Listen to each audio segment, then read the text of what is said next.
जसं की तुम्ही म्हणता की प्रत्येकाच्या आयुष्यात एक टर्निंग पॉईंट येतो, तसा माझ्या आयुष्यात पण आला. मी शिकत असताना ज्यावेळेस मी कॉलेजला होतो त्यावेळेस एका मुलीसोबत माझी ओळख झाली, तिची माझी चांगली मैत्री झाली. मैत्रीचं रूपांतर पुढे प्रेमामध्ये झालं. मग आम्ही दोघांनी असा प्लॅन केला की आता आपलं ग्रॅज्युएशन संपेल त्यावेळेस आपण आपला लॅबचा बिझनेस चालू करू आणि आपल्या आईवडिलांना त्यावेळेस सांगू, असा आमचा निर्णय होता.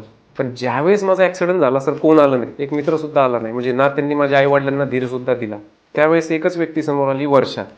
तिने माझ्या आई वडिलांना धीर दिला, मला धीर दिला. ती लिटरली सर जॉब वगैरे सगळं सोडून माझ्यापाशी होती. मी घरच्यांना सांगितलं की मी कुठेतरी जॉबसाठी बाहेर राहते आणि त्या पिरियडमध्ये तुमचा अपघात झाल्यानं तुमच्या घरच्यांना धीर द्यायला, तुम्हाला धीर द्यायला ती तुमच्या बरोबर राहत होती. हो सर, म्हणजे आशाचा किरण म्हणून ती आमच्या आयुष्यात आली. बरं, हे लग्न होण्या अगोदर? लग्न होण्या अगोदर सर. लग्न होण्या अगोदर सगळं म्हणजे डायपर चेंज करणं असेल, आंघोळ घालणं असेल, सगळं सर तिने केलं. मग तिने निर्णय घेतला, माझ्या वडिलांना बोलली बाबा आम्हाला लग्नच करायचे. आदल्या रात्री ठरवलं की लग्न करायचं. दुसऱ्या दिवशी लग्न पण झालं सर. पण तारीख सेम आली. 27 मे 2021 ला ऍक्सिडेंट झाला, 27 जून 2021 ला लग्न झालं. करेक्ट एका महिन्यात तारीख सेम होती आणि घराच्या हॉलमध्ये लग्न केलं सर.